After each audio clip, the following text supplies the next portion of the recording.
Another week, another disgruntled former Texans player. And if you guys don't know what I'm talking about, DJ Swearinger on Instagram put up a huge post, and this came out like a couple days ago. He put it out, and I didn't really think much of it, but you know, it's been in the back of my mind, and it low-key triggers me because, okay, first I'll put up the post if you guys haven't seen it for whatever reason. I'm gonna put it up on the video right now so you guys can pause the video and, you know, just take a look at it, read it yourself, and, you know, tell me what you think about it. But this post is really triggering to me. It's like been in the back of my mind because I 100% know that DJ Swearinger is an idiot and he is straight up in the wrong here. Like, I remember this. I remember everything that happened that led up to DJ Swearinger getting released. And when it first happened, I was pissed because DJ Swearinger was a second round pick and I really liked him. I thought he was going to be a hell of a player in the NFL. But guess what? When you show up to practice late, when you choose to not listen to your coaches, and when you just flat out don't play good out there, you know, you're not going to make it in the league that long. And DJ Swearinger is over here calling Bill O'Brien unprofessional when he says in his own post that he was late to meetings. He also said he didn't want to play linebacker, but, you know, that's not it. That is not the whole story. From what I recall, way back then. Okay, let's start off when Bill O'Brien first came here. 2014, DJ Swearinger was drafted in 2013. Second round pick, the same draft class as DeAndre Hopkins. So Bill O'Brien comes in 2014.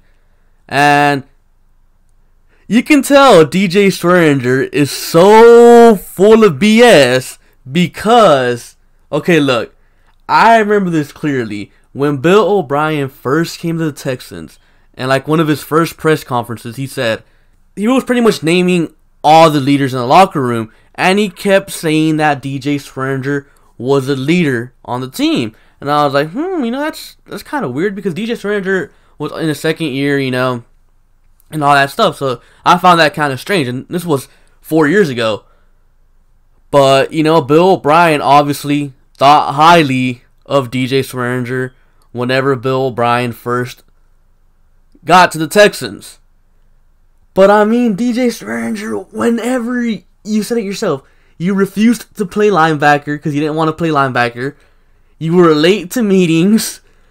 And then not only that, there was also multiple reports that you were seen in the Texans facility, not in a special teams meeting, and O'Brien confronted you and asked you, and I remember this vividly, he asked DJ Swearinger, why aren't you in special teams meetings? DJ Swearinger, you know what he said? I'm a second round pick. I don't play special teams. Okay, now who is the immature, unprofessional person here? Is it the coach that's telling you what you should do or what you should be doing? Or the guy that's refusing to do his job? It's pretty obvious to me that DJ Swearinger's in the wrong. And wait, that is not it. That there's more.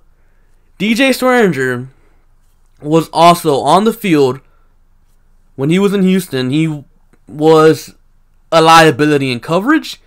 He was a very hard hitter, but he would go for those hard hits all the time that he would never wrap up and miss so many tackles. Not only that, he would go headhunting. So there'd be a lot of penalties on him. I remember this one time too, I believe it was in a preseason game. DJ Swearinger went headhunting on Emmanuel Sanders. It was a dirty hit. Emmanuel Sanders got concussed. And then Peyton Manning, literally Peyton Manning, one of the chillest dudes in NFL history. That the guy don't do anything. He walks up to DJ Swearinger's face and like tries to start something with him. You know? Like, I think DJ Swearinger, at the point where he was in Houston, he was just a complete mess. But wait, there's more.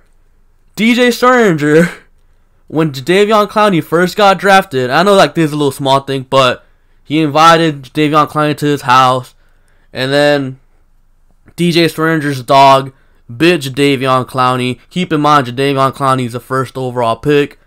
He's pretty much Swearinger's friend. So Jadeveon Clowney ended up having to go to the emergency room to get, you know, the dog bite fixed. And there's one more thing. Yes, there's still more to DJ Swearinger being unprofessional. DJ Swearinger had his truck in a shop in Houston.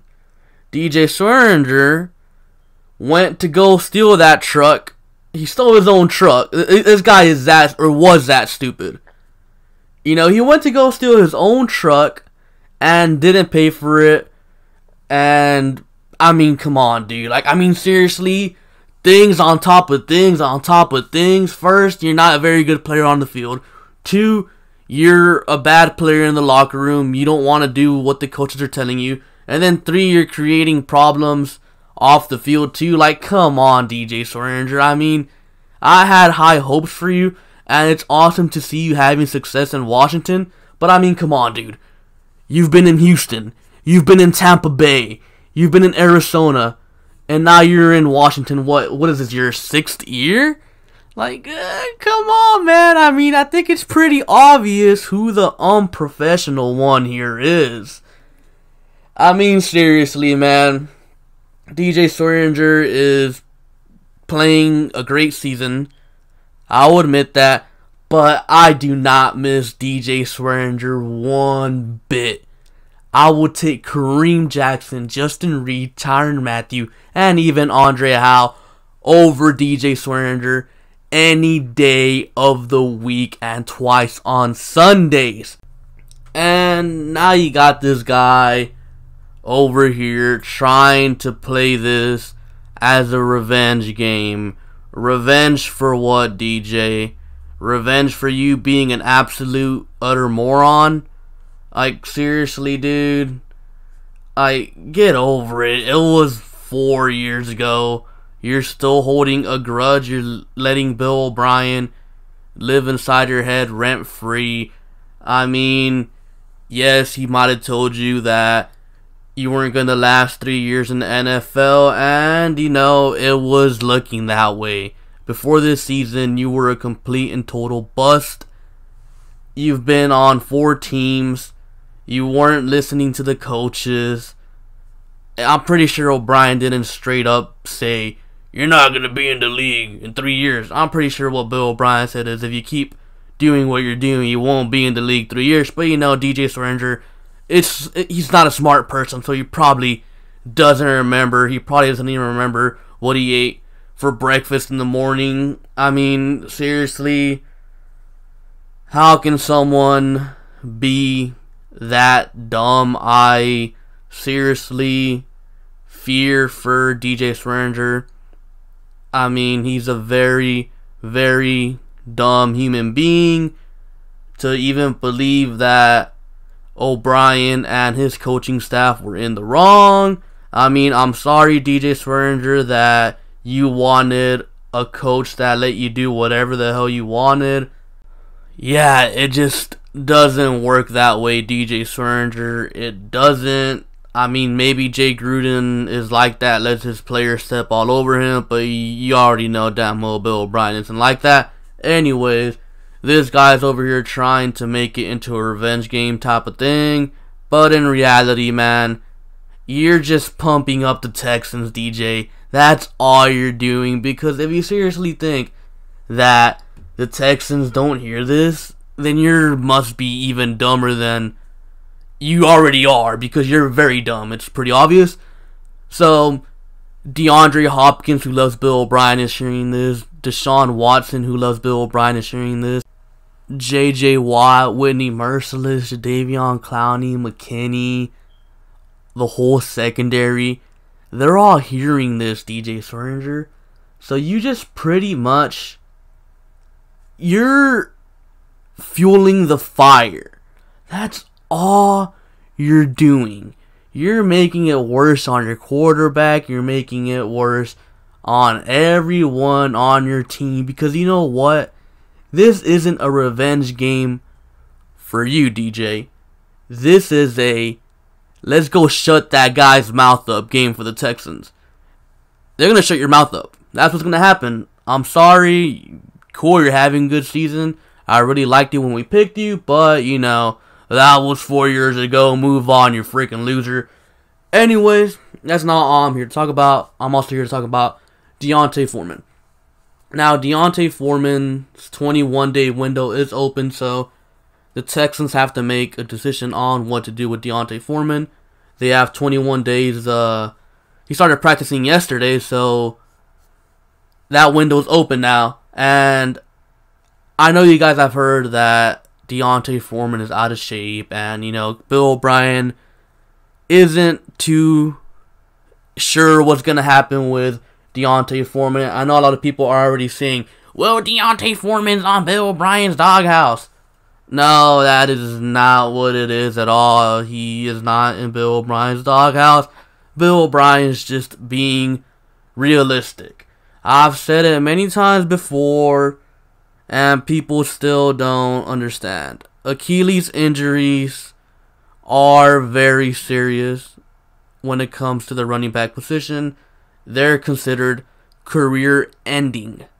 So, nobody knows if Foreman is actually even going to play this season. If it were up to me, I would just sit him out for the rest of the season because, again, Achilles injuries, they're tough for running backs to come back from.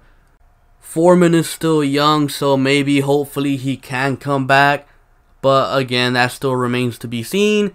If I was a betting man, I wouldn't bet on him coming back this season. And if he does come back this season, he's not going to be the same player we saw last year. Because, again, an Achilles injury takes a very long time to heal. If he can even get back to his former self, it won't be this season because, one, he hasn't practiced in actually probably about a year, I think. I'm not entirely sure what exact date it was that he tore his Achilles, but I do know that it was in November. So Foreman's been out of football pretty much just rehabbing for a year. Foreman is not ready to play football, man. He's just not. He missed all of OTAs, training camp, preseason, the first 11 weeks of the season. Foreman is not good to go. Bill O'Brien's just being realistic with you guys. Foreman, I wouldn't bet on him coming back this season. If he does, that'd be cool. And if he comes back to what he looked like last year, that'd be even cooler. But unfortunately, I'm just going to be realistic here. I don't see D'Onta Foreman coming back this season. And if he does come back this season, I don't see him being the same player he was last year. Maybe next year, hopefully. But yeah, this Achilles injury, man, it's a devastating blow for D'Onta Foreman. But, you know, hopefully things aren't so bad. Hopefully Foreman becomes one of the rare people to survive an Achilles injury. But that's just wishful thinking on my part, man.